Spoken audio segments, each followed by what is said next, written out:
Susan nació un 26 de septiembre de 1971 en la ciudad de Onion, California del Sur, en un hogar que la esperaba con amor. La familia, con ella serían 5, pues tendría 2 hermanos mayores. Tras 7 años de su llegada, los problemas propios de un matrimonio superaron a este y se disolvió. El padre de Susan, por depresión, decidió abandonar esta vida por la puerta falsa. La madre de Susan, con sus hijos, siguieron su vida, y al paso de algún tiempo, conoció y se casó con un empresario de su ciudad, llamado Beverly Russell. Llegó entonces una vida lejos de la carencia, pero para Susan, no la felicidad, pues denunció que era violada por su padrastro, pero la madre de Susan prefirió la vida en sociedad y el dinero por encima de la seguridad de su hija, y en casa nunca más se habló del tema. Para entonces, llegó el primer intento de suicidio por parte de Susan, el cual, por causas del destino, pudieron evitar. A sus 17 años, Susan decide trabajar, y en ese lugar encontraría el amor, pero en 2 personas distintas. Por un lado, estaba de novia con David Smith, un chico de su edad, con quien decía eran almas gemelas, que además eran compañeros de trabajo, y por otro lado, con otro compañero, pero quien era casado. Susan sale embarazada, pero el hombre con quien mantenía la relación le dijo que no se haría cargo y Susan decidió abortar. Días después, actuó en contra de su propia vida una vez más. Esta vez, también la salvaron. Ante esta situación, su novio David decide proponerle matrimonio, pues quería rescatarla de su oscuro presente. Se casaron y muy pronto tuvieron 2 hijos, Michael y Alexander. Pero cuando los niños tenían 1 y 3 años respectivamente, el matrimonio no pudo soportar las inclemencias de la vida y terminaron divorciándose. Susan, cansada de trabajar al lado de su ex esposo, renuncia a su empleo y en poco tiempo consigue uno nuevo, en una fábrica, pero no solo encontró un trabajo, sino también lo que ella dijo, el verdadero amor. En poco tiempo, comienza una relación con un joven de 27 años, de nombre Tom Findlay, quien también era hijo del dueño de la empresa textil. Susan entonces promueve el divorcio para poder ser libre y casarse con Tom. Cuando el documento llega, lejos de hacerla feliz, inexplicablemente, al verse divorciada de David, la sume en una gran depresión. En esos mismos días, Susan recibe una carta.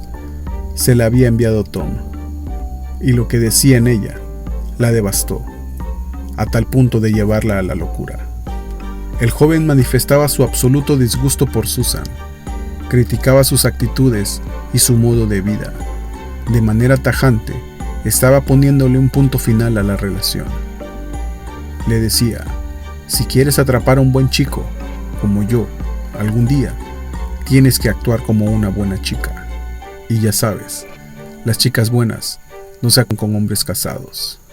Además, dejaba bien claro que, al menos en ese momento, no deseaba ser padre, ni cuidar a hijos ajenos.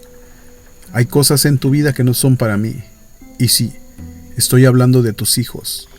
Estoy seguro de que son buenos chicos, pero no importa cuán buenos sean, el hecho es que yo no deseo tener hijos. Sin duda, estas palabras terminaron de devastar, y las súplicas que le hacía a Tom no surtieron efecto alguno en él. Así llegó el 25 de octubre, 1994 era el año. El otoño avanzaba y el frío calaba más y más. Los niños dormían, aunque apenas habían pasado las 8, ya habían cenado. Los despertó. Por suerte, no le costó mucho. Así como estaban, un tanto desabrigados y en medias, los subió a su auto. Cada uno tenía su asiento de protección, y allí los sentó, bien atados, con el cinturón de seguridad, como haría toda madre responsable. Dio vueltas. Manejar la relajaba, pero no esta vez. La carta, las palabras, el divorcio, todo la estaba volviendo loca. Todo le dolía demasiado. De tanto conducir, y después de atravesar un largo camino rural, terminó en el lago John D. Long.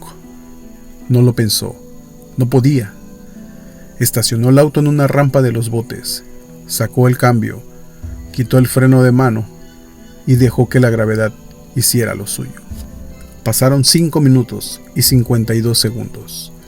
El auto desapareció, se lo tragó el lago, y en él se habían ido sus hijos. Era el fin o el principio.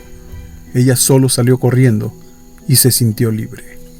Minutos después, la llamada al 911 era obligatoria. La persona que reportaba sonaba frenética. Hay una señora que dice que unos tipos se llevaron su auto con sus 2 hijos adentro. Ella está histérica. La voz era de Shirley MacLeod, una mujer que vivía cerca del lago. Susan había golpeado desesperadamente su puerta esa noche. Entre llantos, le contó que le habían apuntado con una pistola en la cabeza. Según su historia, el asaltante le había ordenado salir de la ciudad y allí la había obligado a salir del auto sin poder llevarse a sus hijos. Solo dijo que lo único que recordaba era el llanto de los bebés. Antes de que llegara la policía, la familia MacLeod se acercó hasta la ruta, esperando que el secuestro hubiese dejado a los niños en el camino. Ese fue el comienzo de una intensa búsqueda nacional, que se puso en marcha para encontrar a los menores. Durante 9 días, Susan sostuvo la mentira. Día y noche, lloraba en televisión, suplicaba por la aparición de sus hijos. Las pantallas la mostraban casi en cadena nacional. Con David a su lado, la pareja se unió en la búsqueda. Mostró un video de los niños y le rogó al secuestro que los cuidara y los alimentara bien. Sin embargo, para la policía, las cosas no estaban tan claras. Así como David había pasado el detector de mentiras sin inconvenientes, la prueba de polígrafo había resultado más confusa en el caso de Susan. Su testimonio tenía inconsistencias que hicieron dudar a los investigadores. Además, descubrieron otras 2 mentiras. La joven aseveró que iba a ver a una amiga, quien la desmintió, y también dijo que se había detenido en un supermercado en el que nadie la había visto.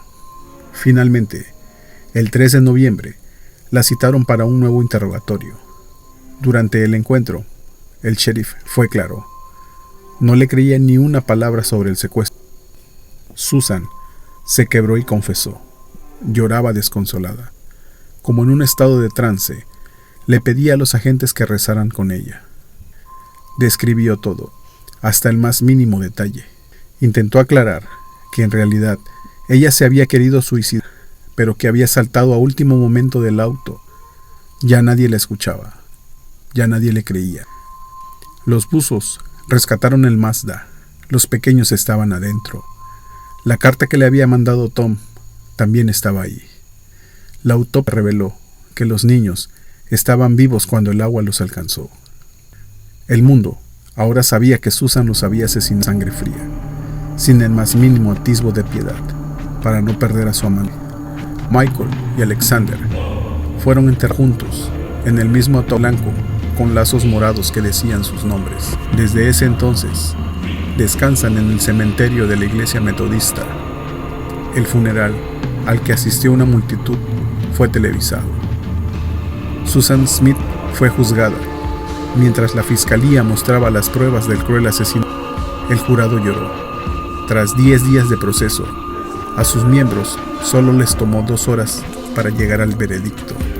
El 28 de julio de 1995, Susan Smith fue condenada a cadena perpetua, con la posibilidad de libertad condicional al cumplir 30 años en prisión. Esto sería en 2025, cuando tenga 53 años. Si el video te gustó, regálame un like, compártelo y suscríbete para que estés pendiente de las veces que subimos nuestras investigaciones.